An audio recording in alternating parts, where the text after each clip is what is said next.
عليكم. magacaygu waa Saciid waxaan matalayaa doctor. Assalaamu calaykum.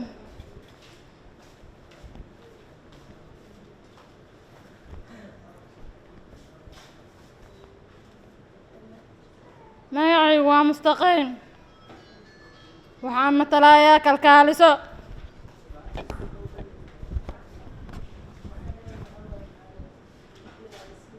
السلام عليكم.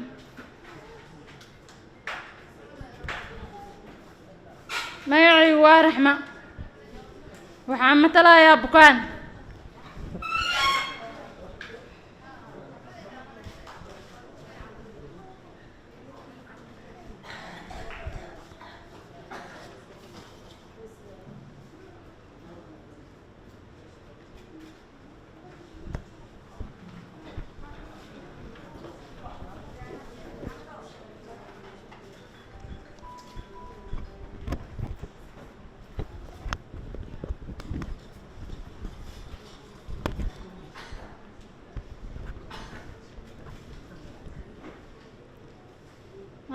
xanuun baa dareemaya. xanuun baa dareemaya aad baan xanuunsanayaa. waxay ku wajahantaa hadda doctorka. halkaa ku xanuunaysa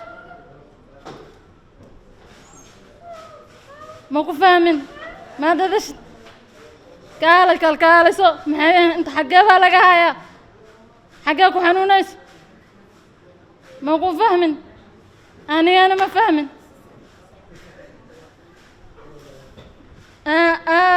saama fadlan baro luqadda gacmaka hadalka.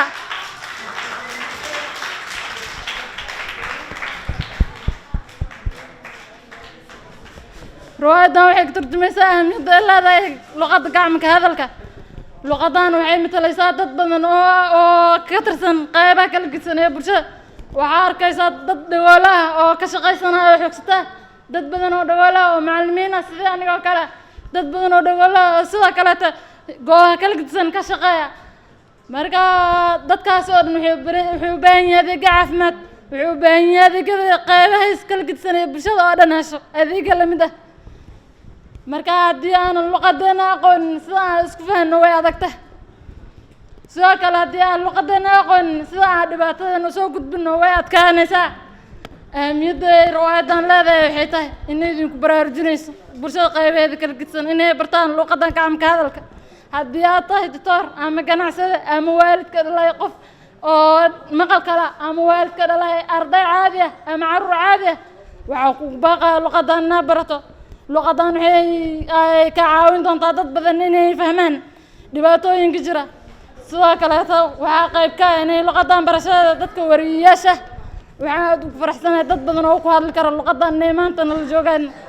tusaale ahaan agaasimaha Bila TV inuu noogu hambaliyey luqadan aad ugu faraxsanahay. waxaan rajaynaa qaybaha kale ee bulshada aan luqadan weli gaarin inay gaari doonto insha Allah. waxaan rajaynayaa in dhammaantaan aan u baahan doonin qof tarjumaan ah ama u baahan doonin inaan qalin iyo buug markasta sidano.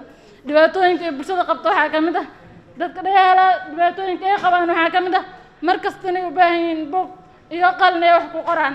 markasta qofka markay laba eray dhahaan eray saddexaad uusan fahmayn kadib buug wax looga qoro waa ciddii aqoon leh. ciddii aan aqoon lehna waaba kasii daran tahayba.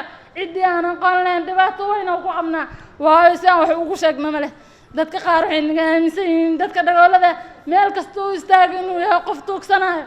maya taasi macquul maaha. waxaan anaga naga tirsan dad wax bartay, waxaan naga tirsan dad badan oo aqoon-yahan ah, waxaan naga tirsan dad badan oo haddii albaabadaas loo furo oo luqaddaas aad barataan bulshada kaalin weyn ka geysan lahaa. tusaale ahaan nabadda, horumarka, ganacsiga, qaybo kasta aan dhinac ka mari lahayn. laakiin horjoogaha kale in hortaagan waa inaan dadka qaybays kala gedisan uusan aqoon luqadan.